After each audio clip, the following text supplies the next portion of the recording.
జగన్ పై మంత్రి సవిత ఫైర్. ఆ హత్యలకు నువ్వే పరోక్షంగా కారణం. తుని పల్నాడు ఘటనల వెనుక వైసీపీ గుండాలు రప్ప రప్ప అని జగన్ అంటుంటే రెచ్చిపోతున్న వైసీపీ బ్యాచ్. పండగ పూట రాష్ట్రంలో దాడులు, అలజడులు. అధికారం కోసం జగన్ హత్య శవరాజకీయాలు. దాడులకు, దౌర్జన్యాలకు తెగబడితే ఉప్పు పాదంతో అణచివేస్తాం మంత్రి సవిత. ఇద్దరు వ్యక్తుల మధ్య గొడవ మనందరికీ తెలుసు. మరి జగన్మోహన్ రెడ్డి గారు అప్పుడే శవరాజకీయాలు మొదలుపెట్టారు. గతంలో కూడా మనం చూసాం జగన్మోహన్ రెడ్డి గారి శవరాజకీయాల గురించి. తండ్రి చనిపోతే ఎవరైనా బాధపడతారు, కానీ జగన్మోహన్ రెడ్డి గారు అప్పుడు కూడా సంతకాలు పెట్టించుకోవడం, కుర్చీ కోసం సంతకాలు పెట్టించుకోవడం చూసాం. మరి 2019 ఎన్నికల్లో బాబాయిని అతి దారుణంగా రపరప అని గొడ్డలతో నరికి శవరాజకీయాలు మొదలుపెట్టారు. మరి అంతేకాకుండా జగన్మోహన్ రెడ్డి గారికి మామూలుగానే 5 సంవత్సరాలు ముఖ్యమంత్రిగా ఉన్నప్పుడు జగన్మోహన్ రెడ్డి గారికి ఎన్ని హత్యలు జరిగినా, ఎంతమంది దళితులు చనిపోయారు, ఎంతమంది దళితులను హతమార్చారు, బీసీలు ఏ విధంగా అక్రమ కేసులు పెట్టారు, బీసీ బిడ్డలపై ఏ విధంగా పెట్రోల్ పోసి అంటించారు. అమర్నాథ్ గౌడ్ గారు కావచ్చు, తోట చంద్రయ్య కావచ్చు, మరి అదేవిధంగా వాళ్ళ ఎమ్మెల్సీ వాళ్ళ దళిత డ్రైవర్ని, దళిత బిడ్డని చంపి డోర్ డెలివరీ చేసినప్పుడు జగన్మోహన్ రెడ్డి గారికి కనిపించలా.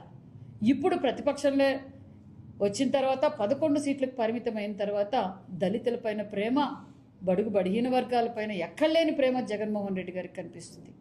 ఇది వారిద్దరి మధ్య పల్నాడులో జరిగిన ఇష్యూము, వాళ్ళిద్దరి మధ్య జరిగిన ఇష్యూ మీద దీన్ని కూడా కూటమి ప్రభుత్వమే చేయించింది. పల్నాడు జిల్లాలో గత 5 సంవత్సరాలు అంటే జగన్మోహన్ రెడ్డి గారు ముఖ్యమంత్రిగా ఉన్నప్పుడు పల్నాడు జిల్లాలో ఏ విధంగా హత్యలు జరిగాయి, ఏ విధంగా దౌర్జన్యాలు జరిగాయి, ఏ విధంగా దోచుకున్నారో ప్రజలందరికీ తెలుసు. పల్నాడు జిల్లాలో ప్రతి ఒక్కరికి తెలుసు. మరి జగన్మోహన్ రెడ్డి గారు మాట్లాడడం ఏంటి? జగన్మోహన్ రెడ్డి గారు పరామర్శించినప్పుడు, మొన్నటి రోజున పరామర్శించడానికి వెళ్ళినప్పుడు వాళ్ళ దళిత కార్యకర్త చనిపోతే కూడా జగన్మోహన్ రెడ్డి గారు పరామర్శించలేదు.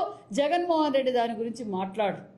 కూటమి ప్రభుత్వంపై విషం చల్లాలని చూస్తారే తప్ప జగన్మోహన్ రెడ్డి గారికి బాధ్యత ఏమైనా ఉంటే గత 5 సంవత్సరాల్లో డాక్టర్ సుధాకర్ దళితుడు మాస్క్ అడిగినందుకు ఏ విధంగా ఇబ్బంది పెట్టారో మనం చూసాం. అదేవిధంగా మరి ఏది ప్రశ్నించినా, దళితులు ప్రశ్నించినా, బీసీలు ప్రశ్నించినా ఏ విధంగా అక్రమ కేసులు పెట్టి ఏ విధంగా భయభ్రాంతులు చేశారో మనం చూసాం. ఈరోజు జగన్మోహన్ రెడ్డి గారు దళితుల గురించి, బడుగు బడిగిన వర్గాల గురించి మాట్లాడే అర్హతే జగన్మోహన్ రెడ్డి గారికి లేదు.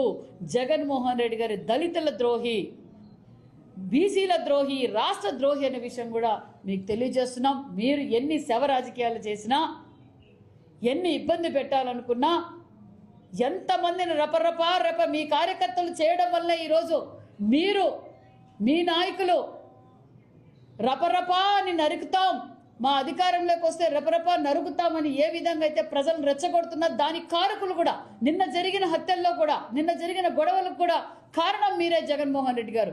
ప్రజలను ఆ విధంగా రెచ్చగొడుతున్నారు. ప్రజల్ని మీరు ఏ మీటింగ్లోకి పోయినా, మీరు ఏ బర్త్డే చేసినా, ఎక్కడికి వెళ్ళినా కూడా మీ ఫ్లెక్సీలు కావచ్చు, మీ నాయకులు కావచ్చు, మీ కార్యకర్తలు కావచ్చు, రపరపా నరుకుతాం అని మీరు ప్రజల్ని రెచ్చగొడుతున్నారు. అందుకే ఇలాంటివి ఇంకా మరికొన్ని ఎక్కువ అవుతున్నాయి. దానికి కూడా కారణం మీరే అనే విషయం కూడా మీకు తెలియజేస్తున్నాం. ఈరోజు ఎక్కడ చూసినా వైసీపీ పార్టీ కార్యకర్తలు, ఎమ్మెల్యేలు, మీరు వైసీపీలో ఉన్నత పదవులు ఉన్నవారు కూడా, బాధ్యతగా వ్యవహరించాల్సిన వారు కూడా రపరప నరుకుతామంటున్నారు. కూటమి ప్రభుత్వం అధికారంలోకి వచ్చిన తర్వాత లా అండ్ ఆర్డర్ ఏ విధంగా ఉందో ప్రజలందరూ చూస్తున్నారు. పోలీసులు తన పని తాను చేస్తూ పోతున్నారు, బాధ్యతగా చేస్తున్నారు. ఖచ్చితంగా ఇలాంటివి జరగకుండా చూసుకోవాల్సిన జాగ్రత్త మాకుంది. తప్పకుండా ఆ బాధ్యతగా మేము వ్యవహరిస్తామన్న విషయం కూడా తెలియజేస్తున్నాం.